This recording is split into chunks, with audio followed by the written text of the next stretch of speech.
दोस्तों आज हम आपको हजरत इमाम हुसैन की आखिरी 5 वसीयत बताने वाले हैं। यानी कि हजरत इमाम हुसैन ने करबला के मैदान में शहादत का जाम पीने से पहले अपने बेटे इमाम सज्जाद को कौन सी 5 वसीयतें की, ऐसी कौन सी 5 बातें बताई जिनके बारे में हर मुसलमान को मालूम होना बहुत जरूरी है।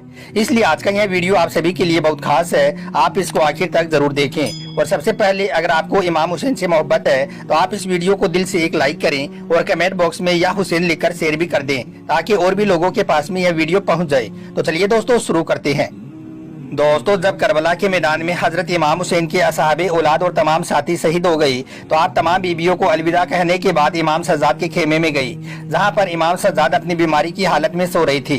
हजरत इमाम हुसैन ने फरमाया, उठो सज्जाद, अपने बाबा का आखिरी सलाम कबूल करो। इमाम सज्जाद ने जैसे ही अपनी आंखें खोली तो वो देखते हैं कि हजरत इमाम हुसैन के कपड़े फटे हुए हैं और जगह जगह पर खून लगा हुआ है। ना साथ में हजरत अब्बास है और ना ही साथ में अली अकबर है। यह देखकर इमाम सज्जाद ने चीख कर कहा, ए मेरे बाबा, मेरे भाई और मेरे चचा कहाँ है? तो इस पर हजरत इमाम हुसैन फरमाती हैं, ए सज्जाद, नहरे फुरात के किनारे तेरा चचा सो रहा है और अली अकबर का खून मेरे माथे पर लगा हुआ है। और यह जो मेरी दाढ़ी सुर्ख देख रहे हो, यह तेरे छोटे भाई अली असगर के खून से रंगीन है। इतना सुनते ही इमाम सज्जाद एक सहारे से उठ बैठते हैं और फिर हजरत इमाम हुसैन से फरमाते हैं, ए मेरे बाबा, मुझे एक लाठी और तलवार ला कर दो ताकि मैं भी आपके कदमों में कुर्बान हो सकूं। यह सुनकर हजरत इमाम हुसैन ने फरमाया, ए मेरे सज्जाद, तुम्हारा इम्तिहान इतना आसान नहीं है, अभी हमें शहीद होने दो। उसके बाद तुम्हें अपनी बहनों और माओं के साथ में कैद होकर कूफा और शाम की तरफ भी जाना है और जगह जगह पर अपने नाना रसूल अल्लाह सल्लल्लाहु अलैहि वसल्लम की नबूवत की दुहाई देनी है, अल्लाह के दीन का ऐलान करना है और लोगों को यह बताना है कि मेरे नाना हजरत मोहम्मद सल्लल्लाहु अलैहि वसल्लम अल्लाह के सच्चे रसूल थे और यह यजीद झूठा है। हम वारिसे मोहम्मद हैं, चाहे यह जमाना हम पर कितना ही सितम क्यों ना कर ले, कितना ही जुल्म कर ले, लेकिन हमारे खून की एक एक बूंद अल्लाह के दीन की गवाही देती रहेगी। इसके बाद हजरत इमाम हुसैन अपने बेटे इमाम सज्जाद का माथा चूमते हैं और ये वसीयत करते हैं। फिर हजरत इमाम हुसैन ने फरमाया, ए मेरे बेटे सज्जाद, जब मेरी शहादत की खबर मेरे चाहने वालों तक पहुंच जाए तो उनको मेरी यह 5 वसीयतें जरूर सुनाना। नंबर 1, हजरत इमाम हुसैन ने फरमाया, ए मेरे बेटे सज्जाद, लोगों को बताना कि जब भी आप ठंडा पानी पिए तो मुझ गरीब की प्यास को एक बार जरूर याद करें कि मैंने और मेरे बच्चों ने किस तरह 3 दिन प्यासा रहकर अल्लाह के दीन के लिए हर तरह की कुर्बानी को कबूल किया। नंबर 2, हजरत इमाम हुसैन ने दूसरी वसीयत यह की कि ए मेरे बेटे सज्जाद, लोगों से कहना कि वो कभी भी अपने आप को सब्र और शुक्र से दूर ना करे, अल्लाह की आने वाली हर नेमत का सामना शुक्र के साथ करे और दुनिया में आने वाली हर मुसीबत का सामना सब्र के साथ में करे। नंबर 3, हजरत इमाम हुसैन ने तीसरी वसीयत यह फरमाई कि ए मेरे बेटे सज्जाद, जमाने को यह बताना कि उनका इमाम आखिरी वक्त तक अल्लाह की वदानियत और रसूल की रसालत को बयान करता रहा, कभी भी वो अपने आप को अल्लाह की इबादत से दूर ना करें। नंबर 4, दोस्तों इसके बाद हजरत इमाम हुसैन ने खेमे के पर्दे को हटाया और फरमाया कि ए मेरे बेटे सज्जाद, यह देखो, यह जो लोग तेरे बाबा हुसैन का कत्ल करने आई हैं, यह सब लोग माले दुनिया के प्यासे हैं। मेरे चाहने वालों को कहना कि वो अपने आप को दुनियावी ख्वाहिशात में इतना अंधा ना बनाए कि वो अल्लाह के हकूक को पामाल करने लग जाएं।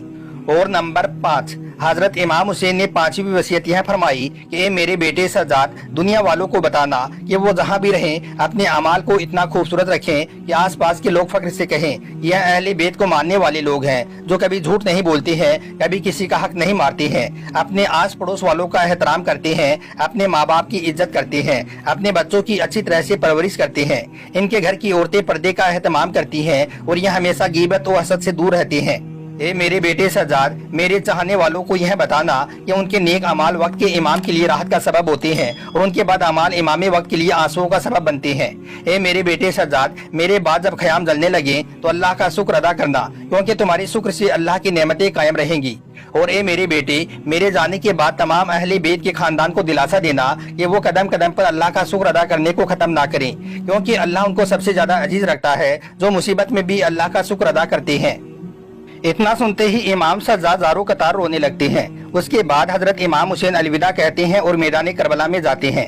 इमाम हुसैन जैसे ही करबला के मैदान में जाते हैं तो सबसे पहले आपने यजीद की फौज से फरमाया कि ए लोगों में तुम्हारे रसूल का नवासा हूँ, मैं वो हूँ जिसको तुम्हारे नबी ने अपने कंधों पर सवार किया है, मैं वो हूँ जिसको तुम्हारे रसूल ने अपने सीने पर सुलाया है, मैं वो हूँ जिसके लिए तुम्हारे नबी कहते थे कि हुसैन मुझसे है और मैं हुसैन से। ए लोगों में वो हूँ जो नमाज के दौरान अपने नाना की पुश्त मुबारक के ऊपर सवार हो जाता था तो मेरे नाना मेरे एहतराम के लिए सजदे को लंबा कर देते थे थे कि कहीं ऐसा ना हो कि आप सजदे से उठें और मुझे तकलीफ हो जाए। ए लोगों, आज तुमने हुसैन को रुलाया है, तुमने अपने हाथों से इस दुनिया के बदले दोज़ख को लिख लिया है। ए लोगों, बताओ मेरा कसूर क्या है, मेरा गुनाह क्या है? क्या मैंने कोई नमाज कज़ा की है? क्या मैंने किसी का कोई हक मारा है? क्या मैंने किसी पर कोई जुल्म किया है? तो यह सुनकर यजीदियों ने कहा कि ए हुसैन, तुम्हें इसलिए नहीं मार रही है कि तुम्हारा कोई कसूर है, बल्कि तुम्हें इसलिए मार रही है कि तुम अली के बेटे हो। यह सुनकर हजरत इमाम हुसैन ने फरमाया कि वो अली जो कि इस्लाम का मुहाफिज था, आज उस अली को तुम ये सिला दे रहे हो, उसकी औलाद को तुम इस बयाबान में शहीद करने जा रहे हो। इतने में सिम्र जो कि यजीदी फौज का कमांडर था, जोर से चिल्लाया और कहने लगा कि हुसैन की बातें ना सुनो, इस पर हमला कर दो। बस फिर क्या था, चारों तरफ से हमला होना शुरू हो गया। तारीख ने लिखा है कि इससे पहले ऐसी जंग ना तो कभी देखी गई है और ना ही कभी आगे होगी, क्योंकि एक तरफ 22,000 लोगों की फौज है और दूसरी तरफ 3 दिन का भूखा प्यासा और अकेला और तना हुसैन इब्ने अली है। उसके बाद क्या था, हजरत इमाम हुसैन भूखे शेर की तरह यजीदियों पर टूट पड़े, लाशें हवाओं में उड़ने लगी। हजारों यजीदी एक एक करके इमाम हुसैन की तलवार से जहन्नम रसीद होने लगी। अली के शेर के हाथ में अली की तलवार थी और रसूलुल्लाह सल्लल्लाहु अलैहि वसल्लम के घोड़े पर सवार थी। आप दुश्मनों को ऐसे काटते जा रहे थे जैसे कोई गाजर मूली को काटता है। तारीख ने लिखा कि यजीद की फौज भागते भागते कूफा तक जा पहुंची। इतने में उमर बिन साद कहता है, ए सिमर, खामोश क्यों खड़े हो, सब एक साथ हमला करो। डर के मारे सिमर कहता है कि अगर मैं जाऊंगा तो मारा जाऊंगा। अरे जो हुसैन के बच्चों से ना लड़ सके वो हुसैन से क्या लड़ेंगे? इसकी रगों में तो अली का खून दौड़ रहा है, इसकी रगों में तो रसूलुल्लाह का खून दौड़ रहा है।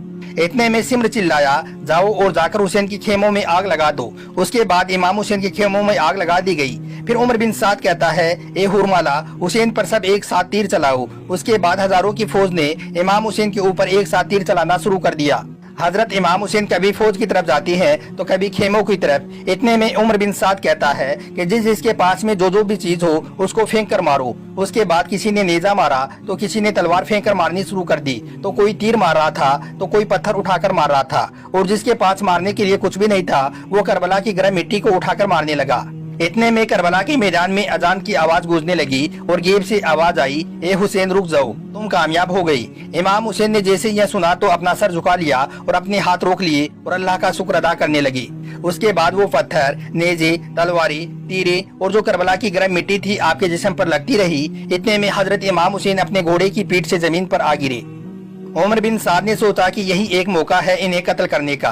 यह देखकर उमर बिन साद चिल्लाया और अपने लोगों से कहने लगा कि खड़े खड़े क्या देख रहे हो, जाओ और हुसैन का सर कलम कर दो ताकि यह खबर फिर हम यजीद तक पहुंचाए और हमें इनाम मिले। उसके बाद जो भी कोई हजरत इमाम हुसैन का सर कलम करने के लिए आपके पास आता तो इमाम हुसैन की आंखों में रसूलुल्लाह सल्लल्लाहु अलैहि वसल्लम का चेहरा उसको नजर आने लगता। यह देखकर वो कांपने लगता और रोता हुआ वापस भाग जाता। इतने में सिमर कहता है कि यह काम तुमसे नहीं होगा, लाओ खंजर मुझे दो। फिर सिमर खंजर लेकर इमाम हुसैन के करीब जाता है। उस वक्त हजरत इमाम हुसैन का सर सजदे में होता है। सिमर खंजर को इमाम हुसैन की गर्दन पर रख देता है और जैसे ही चलाने लगता है तो सिमर देखता है कि इमाम हुसैन कुछ पढ़ रहे हैं। सिमर मुस्कुराया और सोचने लगा कि शायद इमाम हुसैन को अपने किए पर पछतावा हो रहा है। यही सोचकर उसने अपना कान लगाकर सुनना शुरू कर दिया। इमाम हुसैन कह रही थी, ए अल्लाह, हमारी शहादत को कबूल फरमा, मैंने तुम्हारे दीन के लिए अपना सब कुछ कुर्बान कर दिया है। या अल्लाह, तू गवाह रहना, तेरे नबी के नवासे ने तेरे दीन के लिए सब कुछ लुटा दिया है।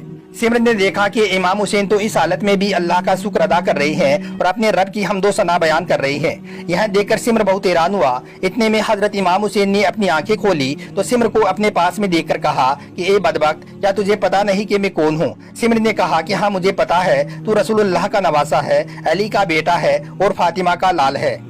इमाम हुसैन ने कहा कि फिर भी तू मेरा कत्ल करने जा रहा है। तो सिमर ने कहा कि तुझे कत्ल करके हमें सोना मिलेगा, हमें हुकूमत मिलेगी। तो इमाम हुसैन ने फरमाया, क्या तुझे पता नहीं कि मैं जन्नत का सरदार हूँ? क्या तुझे अपनी जन्नत की फिक्र नहीं है? उसके बाद सिमर हंसता रहा और हजरत इमाम हुसैन की गर्दन पर खंजर चलाता रहा और इमाम हुसैन अल्लाह का जिक्र करते रहे। इस तरह से नवासे रसूल का सर मुबारक तन से जुदा कर दिया गया। फिर लोगों ने कहा कि लूट लो अहले बैत के खेमों को।